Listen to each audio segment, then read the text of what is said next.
Hello everyone, मैं हूं doctor के वशिष्ठ और आज हम बात करेंगे टाइफाइड फीवर, जिसको हम एंटिक फीवर और मियादी बुखार भी कहते हैं। यह एक बैक्टीरियल इन्फेक्शन होता है जो सैल्मोनेला एंटेरिका सीरोटाइप टाइफी द्वारा फैलता है। कुछ infections salmonella paratyphi A, B and C की वजह से भी होते हैं। सैल्मोनेला टाइफाई और पैराटाइफाई को हम क्लिनिकली डिफरेंशिएट नहीं कर सकते हैं। टाइफाइड फीवर कैसे फैलता है? यह फैलता है जब आप इन्फेक्टेड पर्सन के स्टूल यानी कि मल से इन्फेक्टेड बैक्टीरिया खाने को सेवन कर लेते हैं, तब यह फैलता है। अब हम बात करते हैं कि टाइफाइड फीवर के सिम्टम्स क्या होते हैं। अगर हम बात करें कॉमन सिम्टम्स की, तो इसका होता है हाई ग्रेड फीवर होना, जो आपका 103 डिग्री फ़ारेनहाइट से लेकर 104 डिग्री फ़ारेनहाइट तक जा सकता है। यह फीवर आपको 7 से 10 दिन तक बना रह सकता है।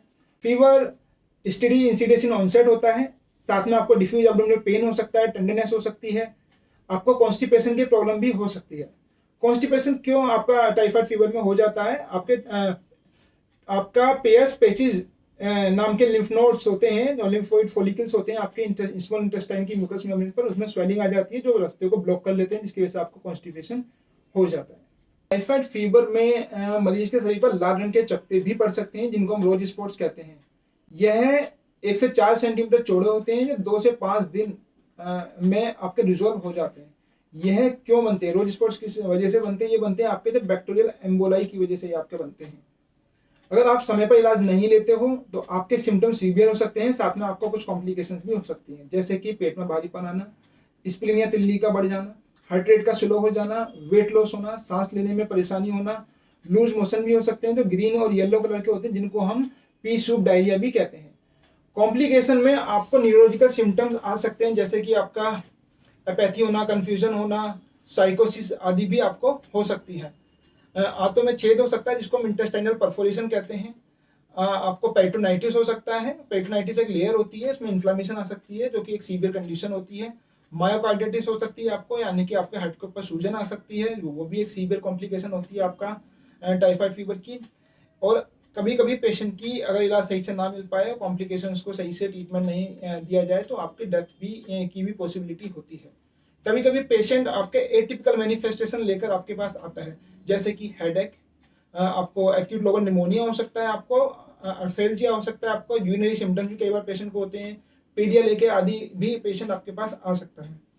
कुछ अनयूजुअल कॉम्प्लिकेशंस भी इसमें होते हैं, जैसे पेनकिटाइटिस, आपका मेनिंजाइटिस, एब्सेस आदि भी आपके बन सकते हैं।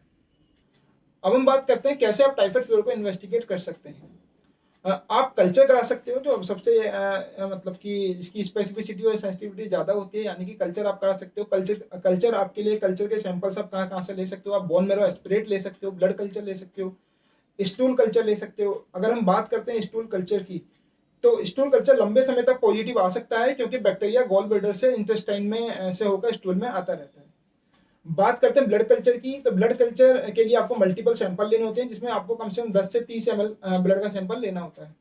और इससे दूसरे कल्चर भी आप ले सकते हो, जैसे कि यूरिन कल्चर ले सकते हो, आप रेक्टल स्वैब कल्चर ले सकते हो, पेरिटोनियल फ्लूइड है आप उसका भी कल्चर ले सकते हो, मेजेंटिक लिम्फ नोड का कल्चर ले सकते हो, फेरिंग्स हो गया आपका, फेरिंग्स हो गया, फेरिंग स्वैब कल्चर हो गया आपका, टॉन्सिल्स, एब्सेस आदि से भी आप कल्चर लेकर आपको उसका देख सकते हो। साथ में आप पीसीआर भी यूज कर सकते हो। मगर अगर इस आपकी जो सेंसिटिविटी और स्पेसिफिसिटी होती है अलग अलग कल्चर की डिफरेंट डिफरेंट होती है, तो इसलिए अलग अलग कल्चर की जो इंपॉर्टेंस है वो थोड़ा सा अलग अलग होती है। कुछ स्पेसिफिक सिरोलॉजिकल टेस्ट भी आप करा सकते हो, जैसे कि सैल्मोनेला एंटीबॉडी एंटीजन टेस्ट हो गया आपका। अब हम इसमें बात करते हैं विडाल टेस्ट की। विडाल टेस्ट आपका पहले टाइफाइड फीवर के लिए डिटेक्ट करने के लिए काफी यूज में होता था, जो कि एग्लूटिनेटिंग एंटीबॉडीज मेजर करता है।